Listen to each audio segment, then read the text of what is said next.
గాలికి పోయే కంప గోషికి తాకింది అన్నట్టు సింగరేణి విచారణ అటు ఇటు తిరిగి సీఎం రేవంత్ రెడ్డికే తాకేటట్టు కొడుతున్నదట. అత్తగారు సొమ్ము అల్లుడు దాన ధర్మాలు చేసినట్టు సింగరేణి పైసలు చిల్లర తీరుగా ఫుట్బాల్ ఆట కోసం పురుసాతిగా ఖర్చు చేసినందుకు దాని మీద కూడా విచారణ చేస్తుందట సెంట్రల్ సర్కారు. సింగరేణి టెండర్లకు షిల్లులు పెట్టి ఇష్టం ఉన్నోళ్లకు కట్టబెట్టి కట్టెలకు కట్టలు దోపిడీ జరుగుతున్నదని వార్తలు వచ్చినాయి కదా. హగు దాని మీద సెంట్రల్ సర్కారు ఇద్దరు సభ్యులతోని తీగలాగితే డొంక కదలాలన్నట్టు కమిటీ చేసింది. అగో దాంతో పాటు సింగరేణి సిఎస్ఆర్ నిధులు అంటే ఆపదలు ఉన్నోళ్ళని ఆదుకునే దానికి ఇప్పుడు పక్కకు పెట్టిన పైసలను నీళ్ళ తీర ఖర్చు చేసిన దాని మీద కూడా నజరేస్తారట, గట్టి విచారణ చేస్తారట. ఆ నడుమ మెస్సీతోని సీఎం రేవంత్ రెడ్డి షెండుందనే ఆట ఫుట్బాల్ ఆట ఆడిండు కదా, దానికి ఏకంగా సింగరేణి పైసలు 10 కోట్లు పాలారంభించినట్టు అంచిండ్రు. అంతేకాదు సింగరేణి పైసలను సర్కార్ పథకాల కోసం వాడుకున్నారు. వాటన్నిటిని బయటికి తీయాలి. కార్మికుల కష్టంతో నడుస్తున్న సింగరేణి పైసలను వాళ్ళకు కాకుండా వేరే వాటికి ఎట్లా వాడుకుంటారు? సీఎం సొంత ఆట సోకుల కోసము సింగరేణి అల్కవ దొరికిందా? అసలు సింగరేణిని బతికిచ్చే ఆలోచన ఉన్నదా, లేకుంటే గిట్లన దాని పైసలు వేరే కార్యాలకు సొంత సోకులకు ఖర్చు చేసుకుంటా సింగరేణికి సీలేద్దాం అనుకుంటున్నారా అనేది ఈ విచారణలో తేల్చే పని చేస్తారట.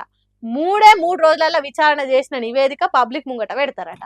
అంటే ఇప్పటి వరకు సింగరేణి పైసలు ఇష్టం వచ్చినట్టు ఖర్చు ఎందుకు చేసిండ్రు, ఏ పద్ధతి ప్రకారం ఖర్చు చేసిండ్రు అనేది కూడా సర్కారును ప్రశ్నిస్తారని కూడా అంటుర్రు.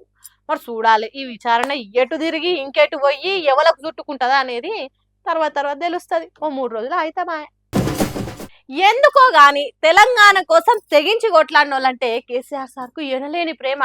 వాళ్ళనే కాదు వాళ్ళ కుటుంబాలను కూడా కడుపులో పెట్టుకొని చూసుకుంటాడు. ములుగు జిల్లా పరిషత్ మాజీ చైర్మన్ తెలంగాణ రాష్ట్రం కోసం రణం చేసిన కుసుమ జగదీష్ కుటుంబం కష్టాలల్లుంటే కంటికి రెప్పయిండు. ఆరోగ్యం మంచిగా లేక 2 ఏళ్ల కింద జీవిడిచిండు జగదీష్ అన్న.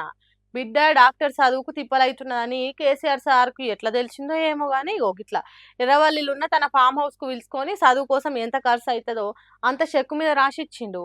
కేసీఆర్ సార్ను చూసే వరకు లేచి నిలబడ్డోళ్లను కుర్చీలలో కూర్చోండ్రి, ఏం కాదు నిమ్మలవాడుండ్రి అన్నట్టు తన ఎదురుగా కూర్చొని పెట్టుకున్నాడు.